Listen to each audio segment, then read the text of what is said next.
The Democratic Republic of Congo is known for its vast mineral reserves, but it's also a major cocoa producer, ranked 12th globally in 2023, according to UN stats. But just like Congo's minerals, the country's cocoa has also been a source of conflict. Armed militants, specifically from a group known as the Allied Democratic Forces, or ADF, target farmers and steal their crop. In a moment, I'll be talking to an expert analyst about how the ADF uses Congo's cocoa to fund its insurgency. But first, this report from our correspondent Jonas Gerding. He has been in Beni, where a joint military operation by Congolese and Ugandan troops recently pushed ADF militants out of a cocoa-rich area. He's been speaking to locals there. Dark chocolate from the Democratic Republic of Congo. It's a sweet treat that supports local livelihoods. Neema Avanjisivavi is a manager at Virunga Origins, the DRC's first modern chocolate factory. We profit from our African resources and from what we grow.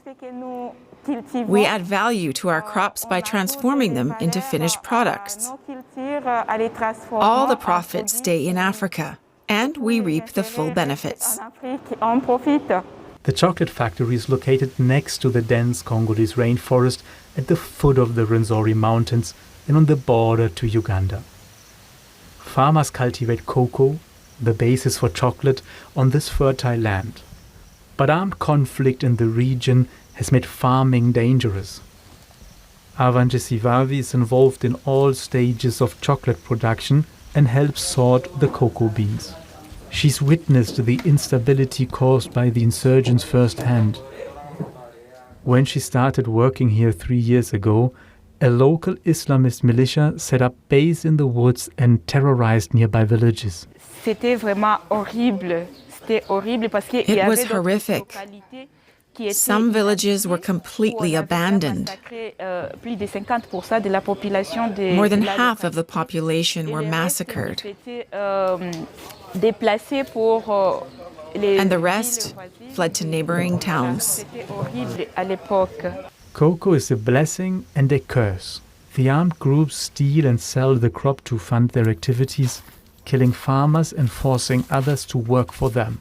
Germaine Mohissa was forced to abandon her plantation because she was afraid of being killed.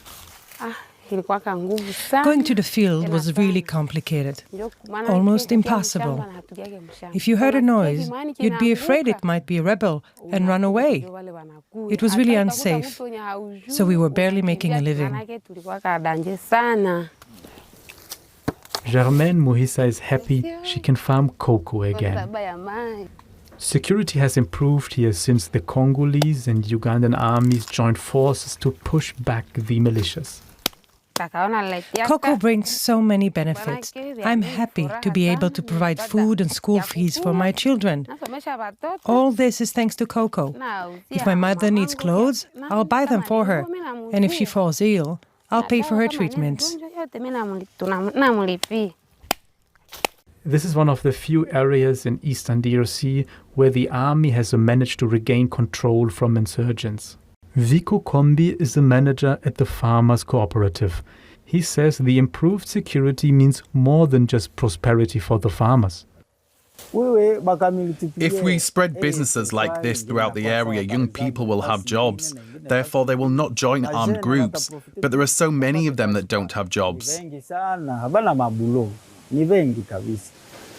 Avanjisivavi has learned to run the factory, which is now exporting to Europe and East African countries.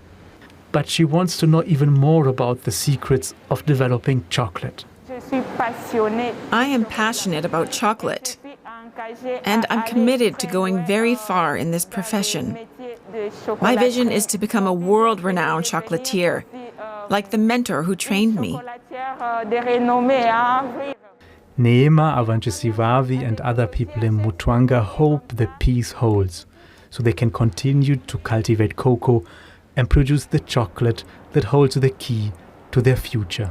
I'm now joined by Bukeni Waruzi, Executive Director of Free the Slaves. That's a policy and advocacy organization based in Washington, D.C. Free the Slaves has released a report putting a spotlight on how armed groups and some military actors in the DRC are violently seizing cocoa farms and forcing farmers, this includes children, to work in slave conditions.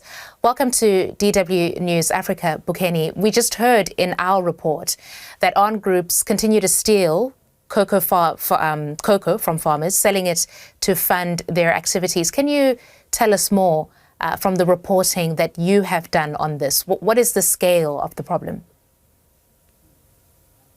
We know that cocoa prices are high on the market. The European Union has come up with the forced labor regulations, try to make sure, cocoa, chocolate that is or other products that are consumed in Europe are not made of forced labor and child labor and other human rights abuses. However, what we find from our reports that we did on the ground is that in the region of Beni, Bunia, Ituri, the cocoa farmers are facing kidnapping, forced labor. Children are being forced to transport cocoa, and that cocoa is smuggled through the borders of Congo and Uganda. Yeah, I actually want to come in there because my next question to you is, what should be done and by who to get rid of the buyer's market for this cocoa that is being violently stolen by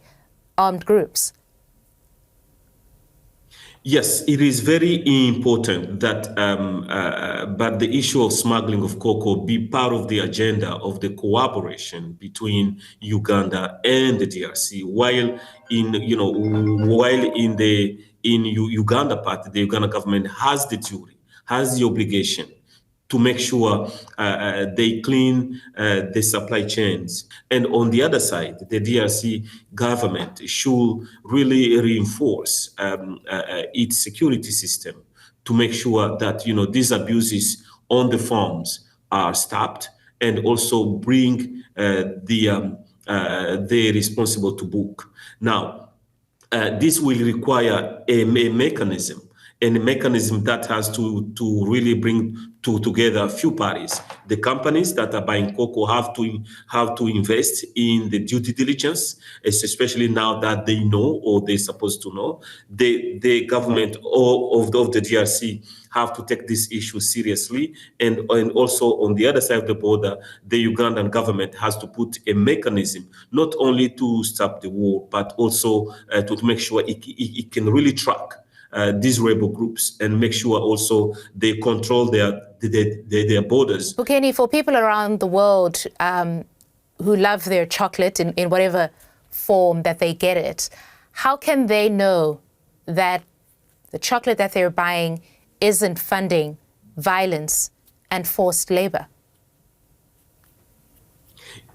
That's a very good question, Christine. Thank you. So, by buying this kind of cocoa, this kind of chocolate, even the consumers may, are kind of contributing to the ongoing war that is fueled by the money that's being poured in these kind of big businesses. Now, I think there is need for transparency, and the consumers have the right to know where is this chocolate, what makes this chocolate, where is coming from. In this case, I think it is very important for the consumer to demand, all these companies that are selling these goods on the market, to make sure, they clean their supply chains and they are being transparent about it. Second, they have to make sure the new EU regulations are fully implemented by these companies and wherever they source their product, to make sure that, the consumers are not consuming goods that are made of forced labor, especially goods also that are contributing to the war that is slaughtering women, men, and children in the poor areas such as the Eastern Democratic of Congo. All right, Bukeni Waruzi, Executive Director of Free the Slaves. Thank you so much for that. You're welcome. Thank you.